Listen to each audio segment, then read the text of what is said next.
Ah, et ben c'est parti quoi. Ouais. T'es prêt? Troisième journée des Watches and Wonders 2024 et on attaque à 9h45 avec Tudor. Et t'as 20 minutes pour ouais, être prêt. Ouais. Donc on est parti. Et on va voir ça. 6 marques, grosse journée aujourd'hui.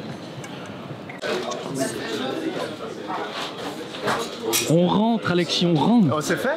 Allez, action, bon, action, vas-y, fonce. Merci.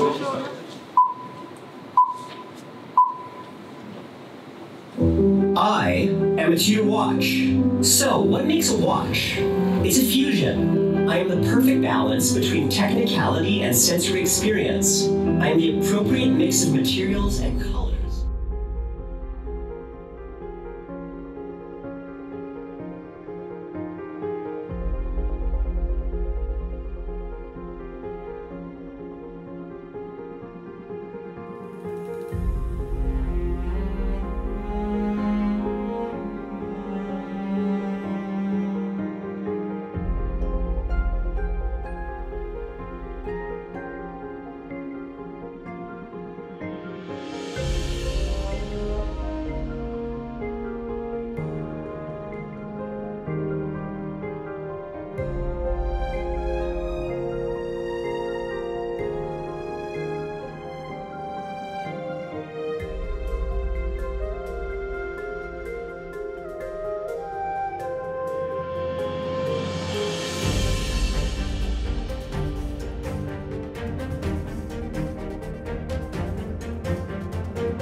Il veut se barrer avec le sablier.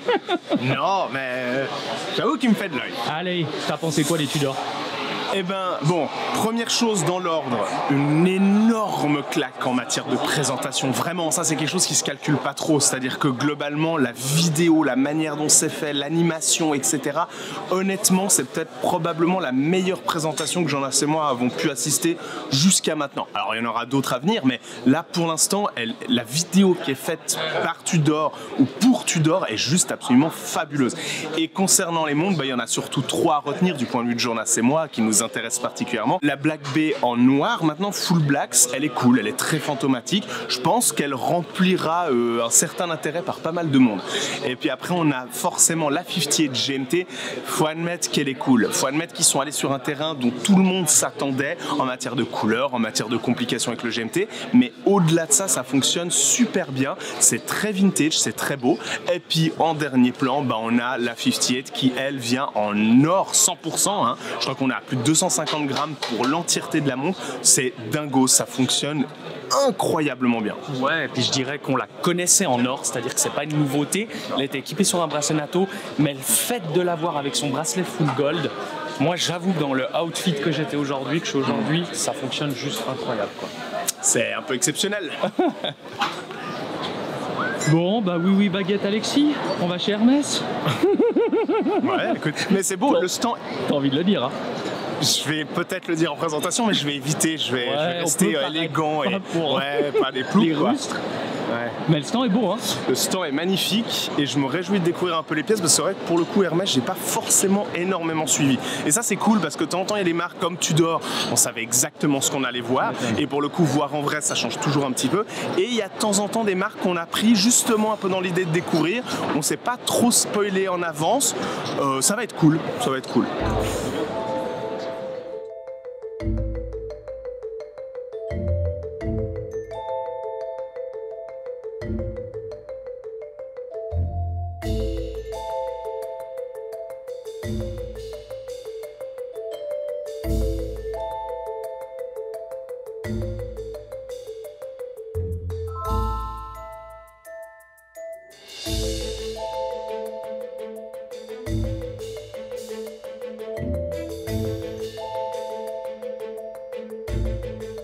C'est très très cosy chez Hermès.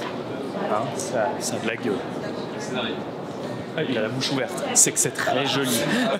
Non, c'est très élégant. Non, faut admettre que voilà, c'est de très bon goût, un petit peu près de A à Z. Les sièges, le stand, c'est lumineux.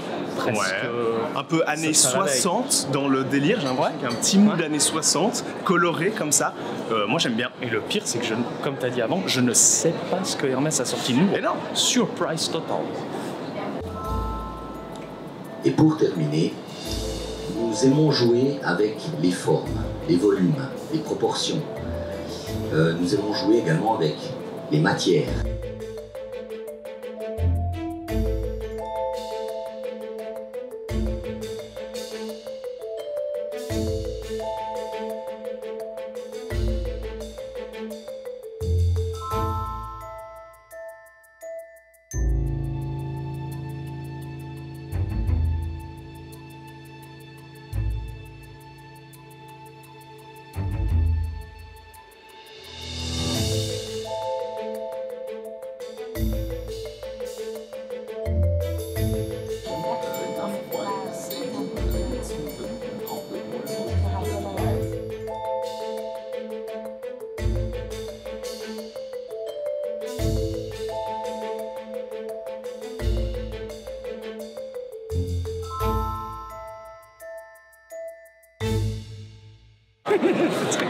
C'est lourd. Bon, j'en ai assez content. Et soit dit en passant, je profite de faire cette voix maintenant qu'on sort vraiment du rendez-vous Hermès. Donc je profite, c'est un peu à chaud, les émotions sont là et ça va a priori bien sortir du coup. Mais j'en ai assez moi, je pense que c'est une des premières fois dans le sens que Hermès c'est une manufacture avec laquelle on n'a pas forcément énormément l'habitude. On croise pas des montres Hermès tous les jours. Donc on n'a pas énormément l'occasion d'être excité comme ça, d'être enthousiaste comme on l'est là à l'instant où on est en train de vous parler. On avoue que pour cette année, Hermès a vraiment redoublé d'efforts en matière d'émotion. Parce que Hermès, en fait, on les retrouve techniquement dans le sens que leurs calibres manufacturés sont très beaux, sont très bien faits, ils ont plus grand chose à prouver là-dedans. Mais on sent vraiment qu'Hermès, quand ils font quelque chose, quand ils créent un nouveau design, c'est vraiment ça. C'est d'abord le design, c'est d'abord les inspirations esthétiques, ça peut être culturel, parfois il y a un peu le Japon, parfois il y a beaucoup de la France, etc. Et ensuite il y a la technique qui vient justement jouer avec tout ça. Et ça se sent, et c'est quelque chose avec Jonas, on est particulièrement sensible, et il faut admettre que la répétition minute avec laquelle ils viennent, c'est taré. Enfin, on se serait potentiellement attendu de Grand Seiko une montre comme ça, avec une nouvelle Kodo répétition minute par exemple. Mais là non, c'est Hermès qui vient cette année au salon avec une pièce comme ça, et c'est assez hallucinant. Et ça fait du bien de voir une répétition minute. Bon bah c'est parti, Panerai. Yes. Première fois de notre histoire. On y va. Allez.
eh ben, je suis pas mécontent d'avoir fait le choix du costume, en tout cas le haut de costume aujourd'hui, parce qu'on est allé voir Panerai, ils ont pas sorti trop de modèles, c'est ça qui est cool. C'est tout sur le thème de Luna Rossa, donc une team italienne de course, l'American Cup, hein, si j'ai bien compris, c'est ça. T'as tout à fait compris. Et franchement, j'ai adoré le twist de la montre. Ultra technique, sur un look très sprezzatura, et il y a un côté très avec ton cool. cargo, ta veste. Il y a un univers. J'avoue qu'en filmant, je suis obligé aussi un petit peu d'admettre qu'il y a un délire. Il y a clairement un délire. Et en fait, je suis très content que Jonas ait insisté pour prendre rendez-vous chez Panerai. Parce que franchement, c'est des montres qui, quand on les voit sur Internet, si on n'est pas particulièrement amoureux de cet univers déjà à l'origine, ça peut ne pas forcément évoquer quoi que ce soit. Mais quand on les voit en vrai, qu'on les met au poignet, il y a un truc qui se passe. Et la tourbillon en titane, enfin franchement. 300 mètres d'étanchéité. En plus, il nous expliquait que quand tu achètes une montre comme ça, alors on parle de 200 000 francs suisses, hein, mais on a l'expérience d'aller à la finale de la Coupe de l'América à Barcelone. Et faire toute une journée, visiblement, tout un délire. En fait, Panerai, c'est tout un univers. Et moi, j'avoue que j'accroche bien. J'accroche bien. Dites-nous dans les commentaires ce que vous pensez de Panerai et ce que vous pensez du twist entre le look, les plans avec le look des vêtements et de la Panerai au poignet. Bon, on commence à ressentir la fatigue. Non, ça va. On vient de manger. On digère. Il y a le coup de barre. Mais non, mais c'est cool. La Mont Blanc est pareil, un peu le même esprit qu'Hermès. Je pense qu'on va beaucoup découvrir en direct. Exact.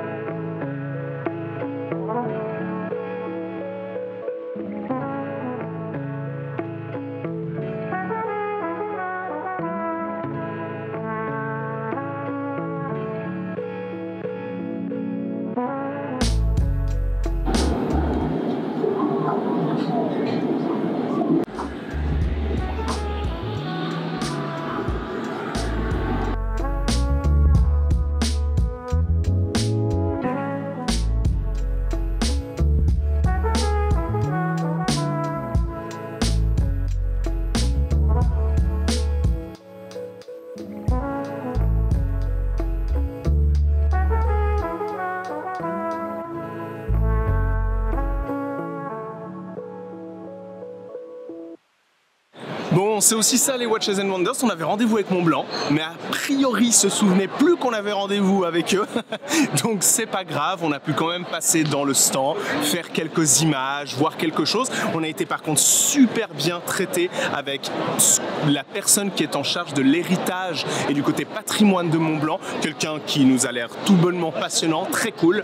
Donc c'était chouette. Malheureusement on n'a pas pu voir les nouveautés, du moins pas en détail, donc vous n'aurez pas tellement de plans dans cette vidéo. Mais c'est pas grave, c'est partie remise. Peut-être qu'en 2024, on aura plus de choses avec Montblanc. À voir, à suivre. C'est bon, t'es prêt? Tu reviens du pipi room? On peut aller chez Rolex? T'es prêt pour aller chez Rolex? Oui, allez, go. Allez, go. Prends ton matériel, s'il te plaît, il va pas se porter tout seul. Oui. Tac. Et en avant, voilà. On va voir cette 1908? Oui. Allez.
Bon, ok, là je crois que c'est un moment historique. 2024 Watches and Wonders, on a kiffé le rendez-vous Rolex et on a kiffé la 1908 en platine avec un cadran Ice Blue. C'est un coup de cœur. Glacier. Ouais, mais Ice Blue en English. Ok. Moi, c'est un coup de cœur absolu. Enfin, en toute honnêteté, on va voir l'ellipse après de chez Patek là-dedans. Là, d'ailleurs, juste devant nous sur un grand puis écran. on y va dans une minute. Dans une minute, ouais. Mais c'est important de faire à chaud. C'est important de faire à chaud ces retours après le rendez-vous. C'est pour ça qu'on essaie de pas trop attendre avant de vous partager comme on est en train de le faire. On essaie de profiter un peu de l'émotion à chaud. Et je suis obligé de rejoindre Jonas. Et c'est pas que je le veux pas. Ça lui fait mal aux fesses. Non, parce que j'ai aucune fierté, j'avais pas de. C'est juste que là, comme ça peut. En fait, je vais y arriver, mais de mon point de vue, ça tient un peu de choses. Je pense que déjà le rendez-vous était, pour des raisons qui sont un peu aléatoires, était plus sympathique que l'année dernière. Avec les personnes avec qui on était pendant le rendez-vous, parce que c'est toute une équipe de journalistes. Et là, c'était cool. C'est ça, le tout. Et la présentation était super. Moi, je me suis fait plaisir avec les postes. Et la GMT, je vais pas en parler parce que je suis pas GMT. La déclinaison, on la connaît. C'est cool. Ça m'inspire pas plus que ça.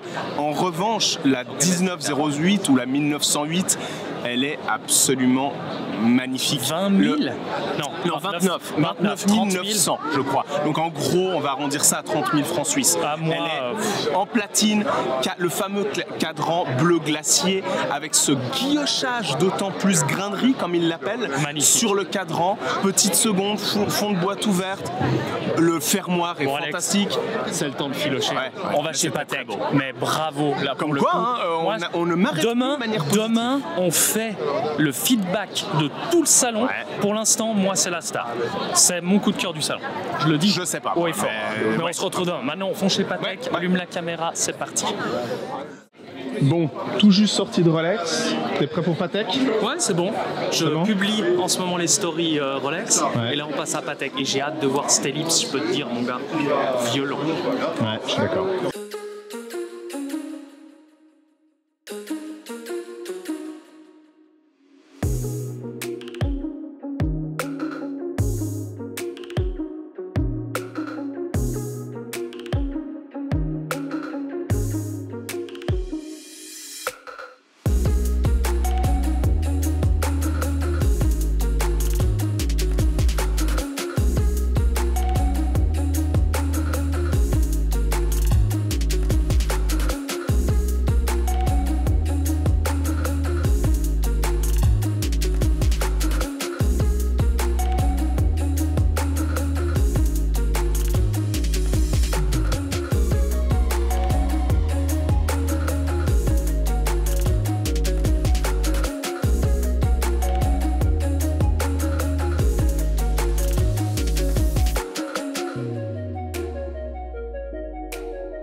Bon, troisième journée et plus grosse journée des Watches and Wonders pour nous se termine enfin. En perte et fracas, on est fatigué. On en a perdu un en route. Non, on en est deux là. On est là. Non, c'est bon. On est là. Et là, on a pris une deuxième grande claque, c'est-à-dire qu'après Rolex sur la 1908 platine, et ben là, c'est au tour de Patek Philippe avec le modèle Ellipse en or, avec le bracelet full or version chaîne, qu'on retrouvait dans les années 50, 40, 60 jusqu'à 60, Et c'est une réelle claque. C'est magnifique. Mouvement automatique, micro-rotor, le bracelet il tombe parfaitement. La vibe elle est juste là, quoi. C'est peut-être parmi les plus beaux designs que l'horlogerie ait réussi à pondre de toute l'histoire, quoi.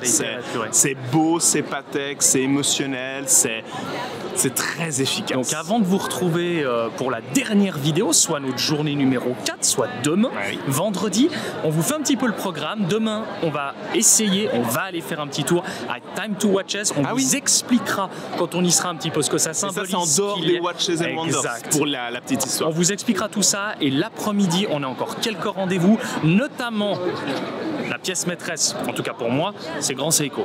Demain, c'est Grand Seiko. Et puis notre résumé aussi un petit peu de toute cette aventure, ce salon. On prendra le temps demain de faire ça. C'est une journée un tout petit peu plus tranquille qu'aujourd'hui.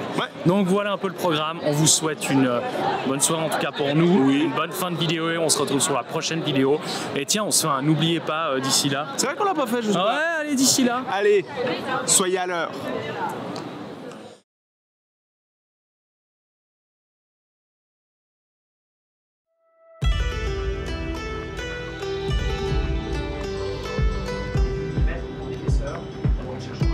Tu tournes?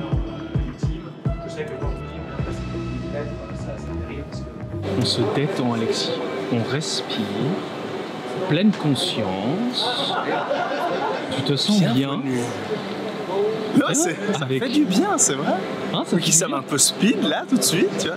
Ouais, enfin parle surtout un pour l'autre. Un peu pour moi. Ouais, voilà.